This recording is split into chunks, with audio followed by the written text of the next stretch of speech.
우리 한번 제목을 따라해 볼까요? 동역자가 되라.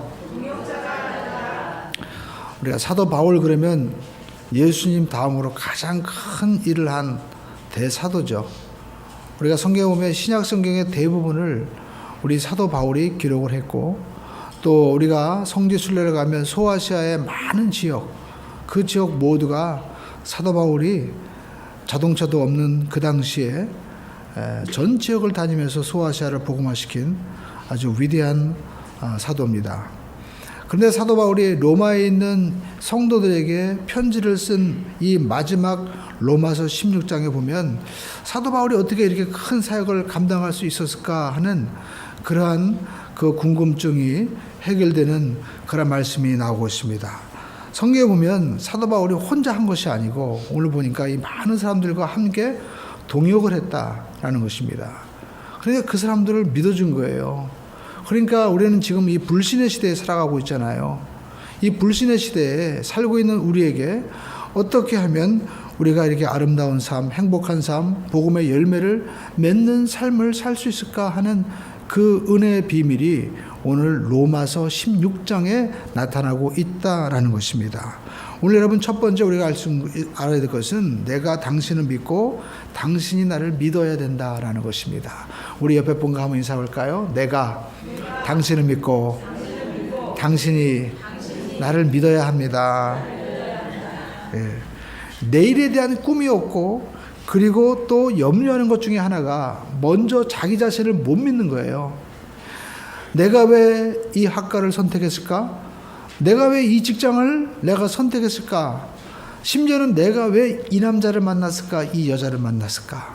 거기에 대한 자기 자신에 대한 이 불신 때문에 인생을 살아가면서 내일에 대한 소망이 없고, 그리고 삶은 불안하고 무기력한 것입니다. 그래서 우리는 먼저 자신을 믿어야 된다라는 것입니다.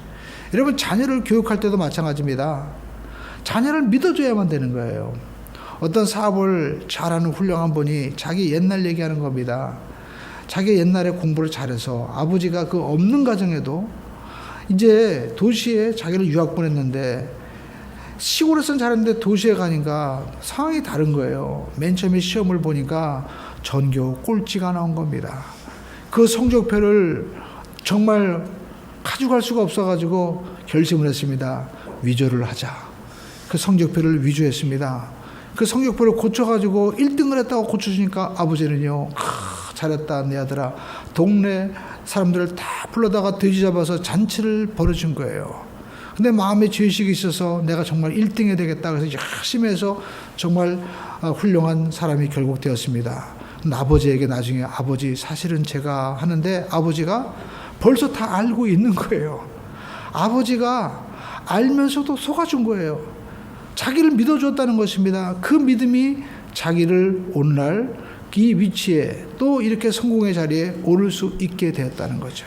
오늘 여러분 믿어줘야만 되는 겁니다. 자녀를 믿어줄 때 자녀는 성공할 수 있습니다. 근데 왜 자녀를 믿을 수 없을까요?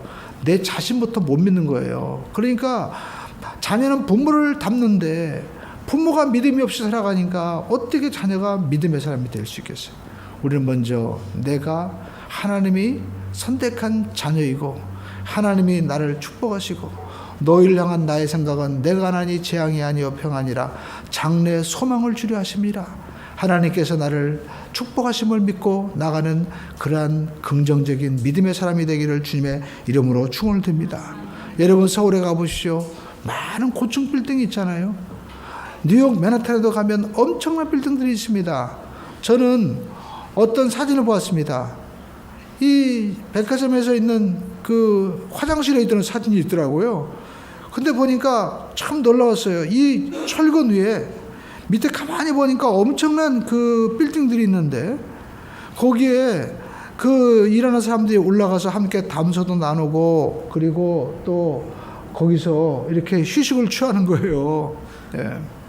더 높은 곳에서 이걸 찍은 그 유명한 사진이더라고요. 여러분, 이 엄청난 빌딩이 여러분 어떻게 지어졌을까요? 이 수많은 사람들이 함께 연합을 해서 합심을 해서 건물을 지은 거예요. 혼자 지은 것이 아닙니다. 우리가 만약 무인도에 산다면 조그만 오두막은 질 수 있어도요, 이 엄청난 빌딩과 저 높은 다리, 긴 다리를 도저히 우리는 건축할 수가 없을 것입니다. 그것은 수많은 사람들이 힘을 합쳤기 때문인 것입니다. 나만 잘났다고 하는 사람들은요, 뭔가 조금은 이룰지 모르지만 큰 일을 도모할 수는 없는 거예요. 신앙생활도 마찬가지입니다. 나 혼자 잘한다고 해서 되는 것이 아니라 함께 할 수 있는 사람이 돼야만 하나님 앞에 여러분 큰 일을, 위대한 일을 도모할 수가 있다라는 것입니다. 내가 있고 남이 있는 것입니다. 남을 인정하지 않는 사람은 결코 큰 일을 도모할 수 없다라는 것입니다. 나만 잘하면 되지, 나만 유별나게 잘한다고 해서 되는 것이 아니죠. 서로를 신뢰할 때 큰 건물을 짓고 큰 다리를 또 높은 탑을 이룰 수 있는 것처럼 여러분 우리가 서로를 신뢰하는 것, 이것처럼 중요한 것이 없습니다. 그리고 하나님을 여러분 신뢰해야만 되는 것입니다. 이 세상에서 제일 불행한 사람은 자기 자신도 못 믿고 남도 못 믿는 것입니다. 이 불신이 어디에서 왔을까요? 성경에 보니까 창세기 3장에 아담과 하와가 타락했을 때 나타나는 현상이 있었습니다. 그들이 하나님 앞에 죄를 지었을 때 아담은 나무 뒤에 숨었습니다. 아담아, 내가 어디 있느냐? 아담, where are you?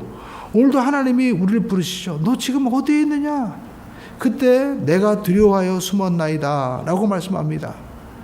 그때 아담이 뭐라고 합니까? 너 왜 숨었느냐 하니까 하나님이 주신 저 여자가 선악과를 먹게 했습니다 하면서 누구 탓을 하는 거예요? 아담은 하나님 탓을 하는 거예요. 하나님이 주신 여자 때문에 저렇게 되었다는 겁니다. 그리고 하와는 뭐라고 얘기할까요? 하나님, 저 뱀 때문에, 저 마귀 때문에 이러한 일이 벌어졌습니다 하면서 또 뱀을 탓하는 것을 볼 수가 있습니다.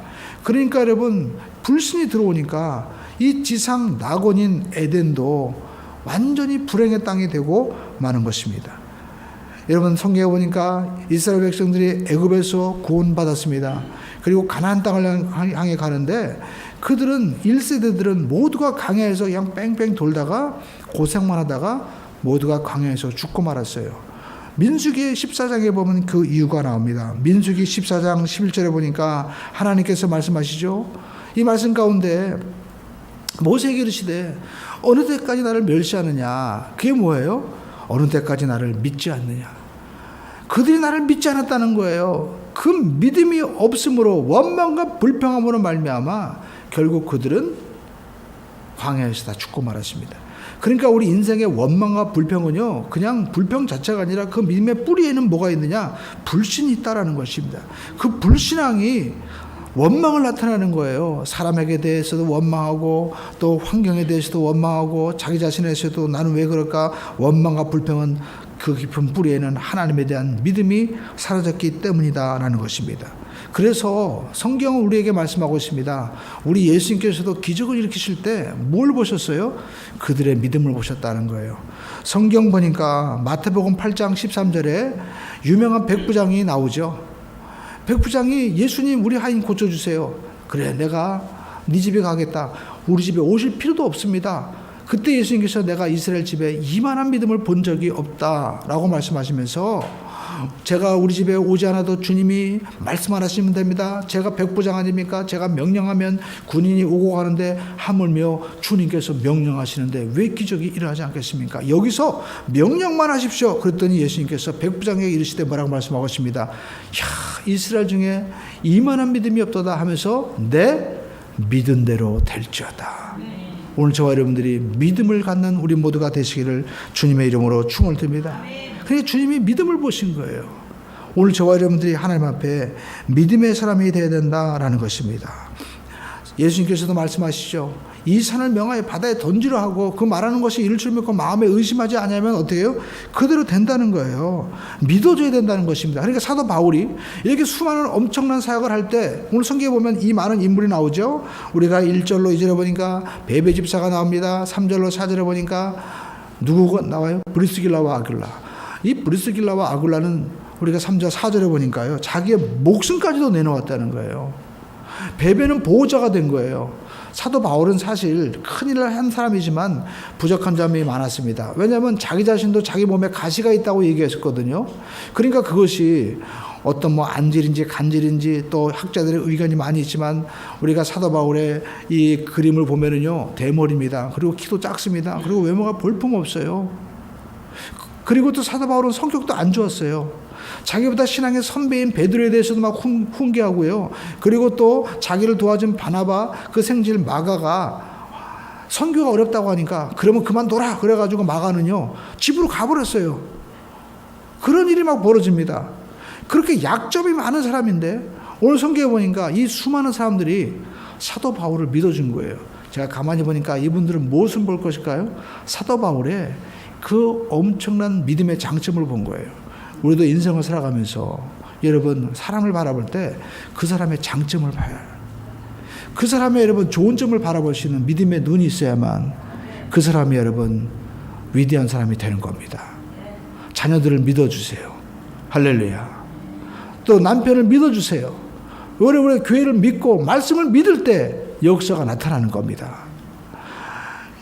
우리가 미국에서 있던 일인데 이 미국 애리조나에 살고 있는 이 보석 전문가였던 스미스라는 분이 어느 날 이 수석 전시회 가게 됐어요. 거기에 보니까 가격이 매겨져서 이제 수석을 파는 거예요. 근데 자기가 보니까 어떠한 수석을 보니까 이거 보석이에요. 그래가지고 이거 보석이네. 근데 가격이 25불이에요. 그래가지고 그 수석을 파는 분한테 얘기했습니다.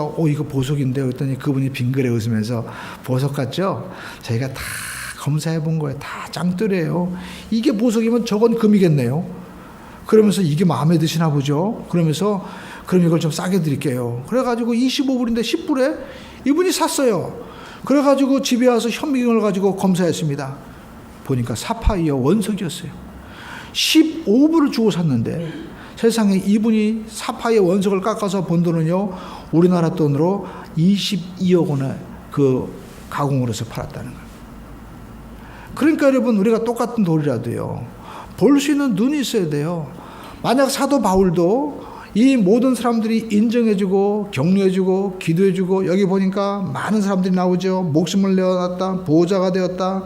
그리고 또 수고했다. 그리고 또 나의 또 건석이다. 또 여기 성경에 보니까 13절에 주 안에서 택하심을 입은 루포와 그의 어머니는 내 어머니. 그러니까 어머니가 자식을 돌보는 것처럼요. 루포의 어머니는 사도 바울은 내 자식이야 하는 것처럼 그 약점을 다 치맛복에 감싸주고 내 새끼야 하는 것처럼 사도 바울의 약점을 누가 뭐라고 해도 사도 바울은 하나님의 종이야 하면서 다 돌봐준 거예요. 그러니까 사도 바울이 루포는 내 어머니라고 얘기하죠. 그러니까 이 수많은 사람들이 사도 바울을 도와주었기 때문에 이 사역이 이룰 수가 있는 거예요. 뭘 본 거예요? 이 사도 바울을 그냥 돌이 아니라 뭐예요?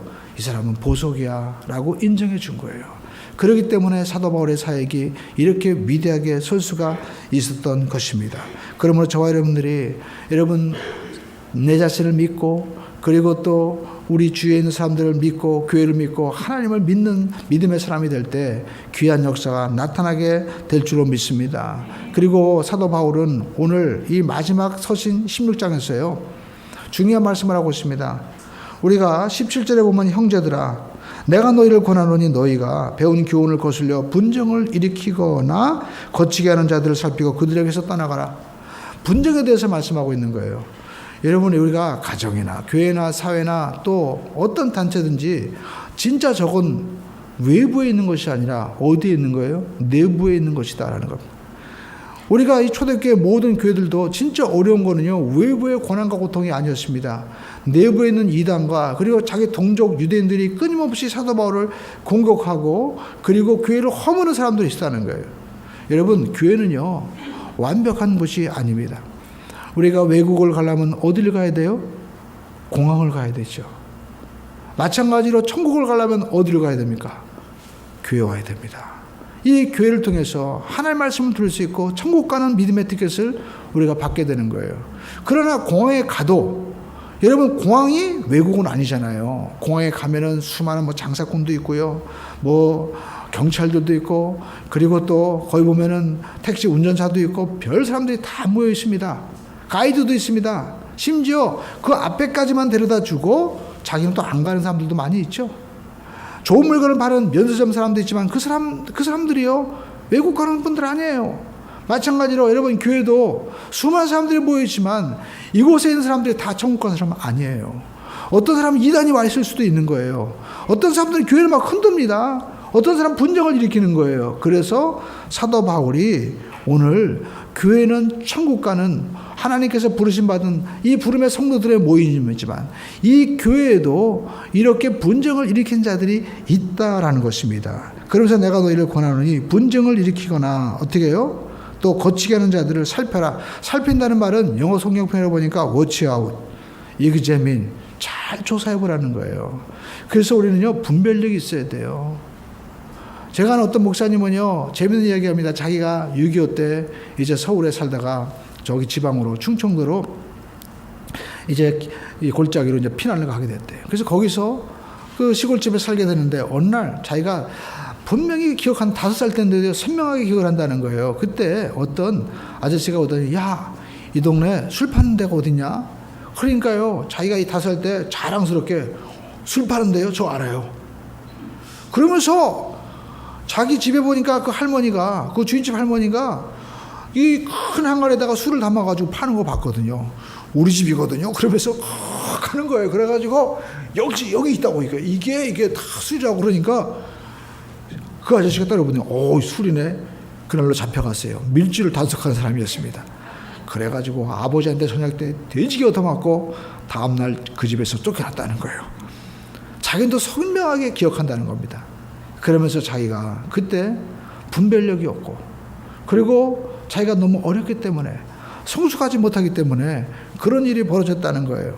여러분 우리 신앙도 마찬가지입니다. 여기 보니까 여러분 18절에 그 사람들은요 순진한 자들의 마음을 미혹한다는 거예요. 그러니까 순진한다는 것은 착한데 분별력이 없는 거예요. 그냥 넘어가는 거예요. 그러니까 우리도 이단이 와서 우리가 아첨하는 말을 하고 또 잘해주잖아요. 그러면은요 홀딱 넘어가 버리는 거예요. 그래서 우리는요 뭘 알아야 돼요? 분별할 수 있어야 돼요. 그래서 사도 바울은 이 사람들은 어떤 사람이냐 믿는다고 하지만 18절에 보니까 이 같은 자들은 우리 주 예수를 섬기지 아니하고 다만 자기들의 배만 섬긴다. 이게 무슨 말이냐라고 제가 가지고 있는 이 NLT 성경을 보니까 배만 섬긴다는 이 말은 바로 personal interesting, 자기의 개인적인 욕심만 챙기는 사람들이라는 거예요. 그러니까 우리가 교회 신앙생활 하면서도 뭘 하자 그리고 또 이렇다 저렇다 얘기는 하지만 실질적으로 자기에게 유리한 자기 생각만 그것을 다른 사람들에게 이야기하고 교회를 분란시키는 사람들이 얼마든지 있다라는 것입니다. 그래서 이것을 잘 분별해라, examine해라 라는 것이죠. 근데 이런 사람들은 어떤 사람들이냐? 실질적으로 보면 20절에 보니까 사탄을 너희 발 아래 상하게 하게 하시리라. 속히. 그러니까 사탄의 역사 가운데 이 사람들은 쓰임받는 거예요.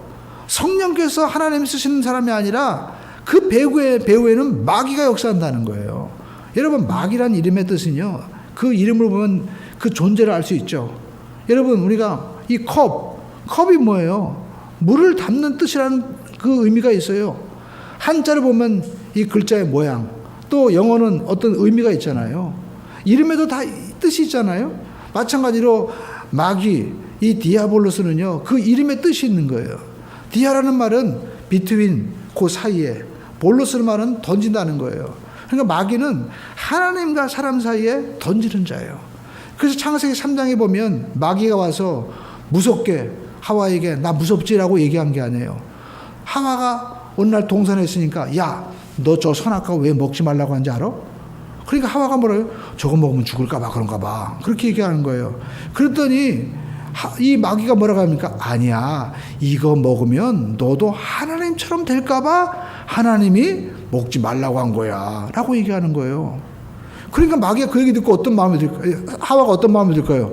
이야, 알고 보니까 하나님이 야로가 있어가지고 이렇게 우리 보고 먹지 말라고 했나 보다. 그러면서 왜 우리 먹지 못하게 하는가? 우리도 하나님처럼 되고 싶은데. 그래서 그때부터 보니까 어떻게 해요? 보암집도 하고, 그리고 먹음직스럽기도 한 탐스러운 나무인지라라고 말씀하고 있어요.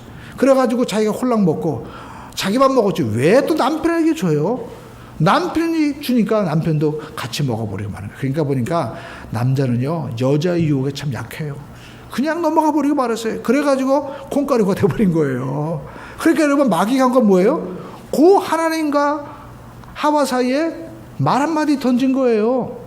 그러니까 마귀가 하는 일은요, 사람과 사이에 부정적인 말을 던지는 겁니다. 부정적인 생각을 던지는 거예요. 하나님이 내 자녀 주었으면 하나님이 앞길을 인도하시고 축복하실 거 아니에요. 근데 어떤 생각이 드는 거예요? 얘도 불행한 일이 생기면 어떡하지? 얘도 나처럼 인생이 꼬이면 어떡하지? 그래가지고 그 부정한 생각을 가지고 자꾸만 부정적인 얘기를 하는 거예요. 그러니까 그의 자녀 마음 가운데도 내가 이렇게 하면 어떡할까? 불안하게 되는 거예요. 여러분, 그러나 믿음의 사람들은 믿음의 말을 심어주는 겁니다. 너는 축복의 사람이야. 그래서 하나님이 아브라함에게 하신 말씀 뭡니까? 너 열국의 아버지가 될 거야. 너는 열국의 어머니가 될 거야. 그러면서 아브라함으로 바꿔주고 또 사레에서 사라로 바꿔주는 것입니다. 그러므로 저와 여러분들은 분란의 말에 쓰임받는 사람이 아니라 하나님의 말씀에 우리가 쓰임받는 하나님의 거룩한 종이 되시기를 주님의 이름으로 축원드립니다. 그렇습니다. 여러분, 우리는 마음이 하나가 돼야 돼요. 그래서 성경에 보니까 마가복음 2장에도 보니까 중풍병자 이야기가 나옵니다. 한 사람의 중풍병자가 있었는데 이 사람이 혼자 움직일 수가 없으니까 4명의 친구들이 야, 예수님께 가면 고침받을 거야. 그래가지고요, 이 사람이 그 4명의 사람들이 들것에 이제 이 친구를 갖다 놓고 예수님 앞에 가는 거예요. 근데 가보니까 사람들이 많아가지고 들어갈 수가 없는 거예요. 그래서 성경에 보니까 이분들이 어떻게 해요? 지붕을 뚫어가지고 그 지붕 밑에 계신 예수님에게 이 환자를, 이 사람을 내려놓는 거예요. 근데 예수님께서 뭐라고 말씀하십니까? 예수님께서 하신 말씀이 여러분, 그들의 믿음을 봤다는 거예요. 에? 그들의 믿음이 어떤 믿음이었어요? 여러분, 지붕을 뚫으면 남이 지붕 무슨 집값 물어내야 되죠. 그렇죠? 돈도 들어갑니다. 그리고 지붕 뚫으려면 수고도 해야 돼요. 그리고 여러분, 지붕 뚫을 때 사람들이 뭐라고 하십니까? 아니, 우리는 말씀 들어간다. 왜 지붕에서 못하는 짓이냐고 막 밑에서도 막 내려오라고 막 그랬을 거 아니에요. 사람들의 멸시를 할 때 네 사람이 어떻게, 한 사람이라도 그만두지 뭐 하는 게 아니라, 아니야, 우리가 시작하면 끝까지 가자. 네 사람이 마음을 합쳐서 지붕을 뚫어서 예수님 앞에 내려놓는 그들의 믿음을 보신 거예요. 한 마음이 될 때 기적이 일어났다라는 것을 주님께서 말씀하고 있는 겁니다. 여러분의 삶 가운데도, 가정에도 여러분 중풍병이 뭡니까? 막힌 거예요. 피가 막힌 겁니다. 여러분, 우리가 돈줄이 막히고 또 지혜가 막히고 삶의 모든 관계가 막힐 때 중풍이 되잖아요. 경제도 여러분, 돈이 흐르지 않으면 이게 이 경제 중풍 현상이 결국 경제, 여러분, 우리가 다운되는 거죠. 이 모든 것들을 풀어주려면 어떤 마음을 가져야 됩니까? 한 마음이 되어야 된다는 겁니다. 예수님께서는 그들의 마음을 보셨다. 그들의 믿음 하나가 되는 마음을 보신 거예요. 그래서 사도행전 우리가 1장에도 보니까 14절에 그들이 모두가 전심으로 마음을 합하여 이와 같이 말씀하고 있습니다. 마음을 합쳤다라는 것입니다. 한 마음이 되었다. 그리고 사도행전 2장 1절에 보니까 그들이 어떻게 해요? 한 곳에 모였다. 원 플레이스, 한 곳에 모여서 그들이 기도할 때 성령이 그들에게 임함으로 성령의 충만한 역사가 임했다는 거예요. 그러니까 우리 삶 가운데 이 거룩하신 성령이 우리에게 임하는 일은 다른 것 아닙니다. 한 마음이 될 때 역사가 일어나는 거예요. 할렐루야. 여러분의 가정에서도 우리가 큐티를 나누고 서로가 어떻게 한 마음이 되어서 우리가 서로 같이 예배하고 찬양하고 기도한다면 성령의 역사가 우리 가운데 나타남으로 말미암아 하나님의 은혜가 임하게 될 줄로 믿습니다. 그러므로 저와 여러분들이 교회에서 또 우리가 가정에서 우리 삶 가운데서 마음이 하나가 되는 역사가 있기를 주님의 이름으로 축원드립니다. 그리고 사도 바울의 이 큰 일을 감당하시던 일은요, 세 번째 무엇이냐? 하나님께 영광을 드렸다는 거예요. 성경 우리가 로마서 16장 마지막 절 27절 보니까 지혜로우신 하나님께 예수 그리스도로 말미암아 영광이 세세토록 있을지어다. 아멘. 사도 바울의 이 모든 사역의 마지막은 하나님께 영광을 돌렸다는 거예요. 여러분, 성경 보시죠. 사도 바울은요, 25절에 나의 복음과 예수 그리스도를 전파함은, 그러니까 나의 복음과라고 얘기했는데 이것을 영어 성경을 보니까 this message about Jesus Christ. 그러니까 이 복음은 예수님에 대한 복음이라는 거예요. 이 과라는 것은 and가 아니고 여러분, 이 예수님에 대한 복음이라는 거예요. 이 원어를 보면. 그러니까 사도 바울은요, 이 복음을 전할 때 이것이 영세전부터 감춰졌던 것인데 26절에 이제는 나타나신 바 되었으니 영원하신 하나님의 명령을 따라 선지자들의 글로 말미암아 모든 구약의 선지자들이 예언한 이 글이 있잖아요. 말씀이 있잖아요. 이 모든 민족들이 이 말씀을 믿어서 순종하게 되는데, 이 알게 하신 그 신비의 계시를 따라, 계시는 보여준 것이죠. 이 복음으로 너희를 능히 견고하게 하실 바로 지혜로우신 하나님. 우리가 이 그리스도의 복음을 받아들일 때 우리의 삶에 견고하게 되는, 굳건하게 되는 역사가 나타나게 되는 것이다 라는 겁니다. 그러니까 사도 바울은 이 모든 복음의 사역을 한 것은 누가 하신 거예요? 하나님의 계획에 의해서 이루어진 것이라는 거예요. 자기가 한 것이 아니에요. 사도 바울이 지나갈 때 그림자만 밟아도 사람들이 병을 고침받고, 심지어는 사도 바울의 손수건만 갖다 얹어도 사람들이 병을 낫고 놀라운 일이 일어났습니다. 그러나 이 모든 사역은 누가 하신 거예요? 하나님이 하셨다. 그래서 하나님께 영광을 돌리는 거예요. 그래서 우리 삶 가운데도 하나님 앞에 지속적인 형통을 받는 비결은 여러분 겸손하게 하나님께 영광을 돌리는 것입니다. 성경에 보니까 여러분 사무엘상 15장 12절에 보니까 첫 번째 왕이었던 이 사울 왕은요, 어떤 일을 하냐면 아말렉군을 무찌르고 자기 한 일이 뭐냐면 자기를 위하여 뭐예요? 보십시오. 성경에 보니까 갈멜에 이르러 자기를 위하여 기념비를 세우고 라고 말씀하고 있습니다. 그러니까 이 모든 이 아말렉 군을 진멸하고 또 전투에서 승리한 것은 내가 잘해서 잘나서 이렇게 됐다는 거예요. 그 결과 하나님께서는 사울이 왕 세운 것을 후회하시고, 사울은 결국 버림받고 마지막 길보아 전투에서 스스로 목숨을 끊는 비참한 생애를 맞이하게 됩니다. 그러나 여러분, 다윗은 하나님 마음에 합한 자가 되었어요. 하나님께 영광을 돌리는 거예요. 성경 보시죠. 사울의 시가 있습니까? 그러나 다윗의 시편은요, 모든 것을 하나님 앞에 영광을 돌리는 거예요. 여러분, 우리가 인생을 살면서 여러분 역사는요, 히스토리가 있잖아요. 그죠? 그냥 기록적인 어떤 팩트의 역사가 있지만, 여러분 우리 신앙인의 사람에게는 어떤 역사가 있어야 됩니까? 간증이 있어야 돼요. 내 삶 가운데 어떤 일이 이루어졌고 뭐가 됐고 뭐가 된 것이 아니라, 이렇게 내가 출세를 하고 내가 이렇게 강건하게 되고 내가 이렇게 돈을 벌고 내가 이렇게 또 어떤 업적을 이룬 것은 하나님의 은혜와 또 수많은 사람들의 기도와 헌신과 그리고 눈물로 이렇게 이루어졌다는 그런 간증의 역사가 있어야만 하나님께 영광이 되는 것입니다. 오늘 여러분, 간증의 역사가 쓰여지는 우리 모두가 되시기를 주님의 이름으로 축원드립니다. 그래서 사도 바울은 이 모든 사역의 결과는 오직 하나님의 은혜요, 하나님의 거룩하신 도움의 손길이었다라고 고백하는 겁니다. 영국과 독일이 2차 세계대전 때 전쟁을 하던 때였습니다. 영국과 독일 군인들이 프랑스 해협에서 이제 싸우고 있는데, 영국에서 그 프랑스 해역에 싸우고 있는 이 군인들에게 군수품을 전달하기 위해서 이제는 상선을 하나 섭외를 했습니다. 그래서 그 선장에게 지도를 보여주면서 여기에다가 이 전쟁시니까 군수물자를 보내주십시오. 그랬더니 선장이 그걸 보더니 이 위험한 곳에 내가 어떻게 갈 수 있겠냐고, 못 간다고 그렇게 얘기를 했어요. 그랬더니 이 군인이 이야기를 하기를, 지금은 이 해군 지휘관은 전쟁시기 때문에 당신은 명령에 정부의 지시에 따라야 됩니다. 그렇게 이야기를 했습니다. 그러니까 이분은 명령이니까 어떻게 해요? 위험하지만 결국에는 자기가 가겠다고 얘기하는 거예요. 그러나 불안해했습니다. 그랬더니 이 해군 지휘관이 얘기합니다. 걱정하지 말고 우리를 믿으세요 라고 얘기하는 거예요.